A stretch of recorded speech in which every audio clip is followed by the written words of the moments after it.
In the middle of a storm of criticism and a truly alarming season, Sir Jim Ratcliffe's decision didn't just surprise people, it redrew the entire roadmap for Manchester United. In an exclusive and resolute interview with The Times, the powerful co-owner made it clear he's committing to a full 3-year project with Rúben Amorim. It wasn't an empty promise, but a calculated gamble, a long-term philosophy and a symbolic breakaway from the sack culture that has haunted Old Trafford for more than a decade. But what lies beneath that bold declaration? Is it a deep, unwavering belief in the Portuguese manager's vision, or simply a mix of financial realities and limited alternatives? As United endured their worst-ever Premier League season under Amorim, finishing 15th and going an entire year without back-to-back league wins, the fan outrage was deafening. Yet Sir Jim Ratcliffe remained unshaken. The 72-year-old billionaire refused to judge the project by its short-term results. Instead, he turned to history for perspective and for justification. He pointed directly to the case of Sir Alex Ferguson, whose legendary reign nearly ended before it began. Had the United board lost patience back then, the club's most glorious era might never have happened. And more recently, he referenced Mikel Arteta, once hounded by critics, now the architect of Arsenal's youthful, vibrant, title-challenging machine. "The press, sometimes I don't understand," Ratcliffe complained. "They want overnight success. They think it's a light switch. You know, you flick a switch and it's all going to be roses tomorrow." Ratcliffe's stance is crystal clear. Amorim stays until the end of his contract in 2027. That's the message he wants to send. The era of panic decisions and knee-jerk sackings is over. Ineos has arrived to build, not to patch. Amorim is the architect they've chosen to trust. And with a subtle but pointed tone, Ratcliffe dismissed the whispers about Glazer interference, emphasizing a cooperative and open relationship between shareholders, and making it clear that when it comes to football decisions, he holds the reins.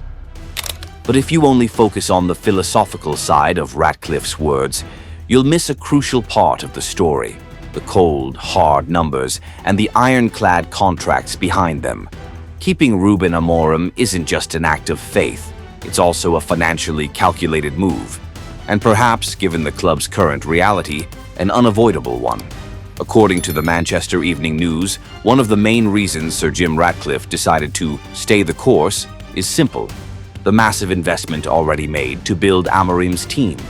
In the most recent summer window alone, over £200 million was spent to completely rebuild United's attack, bringing in Matheus Cunha, Brian Mbeumo, and Benjamin Šeško, all handpicked to fit Amorim's tactical vision. Sacking the Portuguese coach now would mean, quite literally, throwing that £200 million investment out the window. A new manager would bring a new system, demand different players, and the expensive cycle of spending would start all over again. The lesson from Erik ten Hag's era still lingers. United burned through over £200 million on his transfers, only to sack him, pay him off, then pay again to hire Amorim and fund another rebuild. So Jim Ratcliffe, a shrewd businessman, knows this game all too well. You can't keep hitting the reset button and expect progress. And then there's the sheer cost of firing Amorim. Last year, United paid £14.5 million in compensation to Erik ten Hag and his staff. They also spent £8.3 million to buy Amorim out of his Sporting Lisbon contract. Now, if United were to part ways with him early, the numbers would be even more staggering. Under the deal signed last November, Amorim is entitled to his full remaining salary, if dismissed before the end of his contract. At £6 million per year, the payout would exceed £12 million. And once you include his coaching staff, that figure could easily climb past £20 million. All of this while the club is still burdened with nearly £1 billion in debt, including £300 million in unpaid transfer fees. In that financial reality, splashing out another £20 million just to fire a manager and his team isn't just risky, it's almost unthinkable. The situation has grown so tight that United recently announced another round of cost-cutting measures, shedding 200 staff positions and enforcing stricter financial discipline across the board. So yes, keeping Amorim isn't just a show of patience. It's also, quite simply, the smart financial move. When you look at what's actually happening on the pitch, a bigger question emerges. Is Rúben Amorim really the problem? Former Liverpool defender Glenn Johnson offered a different take, one that Manchester United's boardroom might quietly agree with. Johnson argued that blaming the manager has become an easy, shallow reflex. With the squad they've got, the players just aren't good enough to be challenging the top sides. That's why Manchester United are where they are, not because of the manager. They're getting beaten because the squad isn't good enough. The United of old is long gone. There's a lot that needs fixing. If they sack Amorim, they have a new manager who inherits the same squad. Then what? Johnson's analysis cuts to a painful truth that's lingered at Old Trafford for years: the decline in both quality and mentality. He pointed out the kind of basic, almost schoolboy mistakes that multi-million-pound players keep making. For years, they were the best, and now they can't defend a straight 50-yard pass. It's crazy to see. They need to get back to the basics. Not of the Premier League, but of schoolboy football. From that perspective, keeping Amorim suddenly makes sense.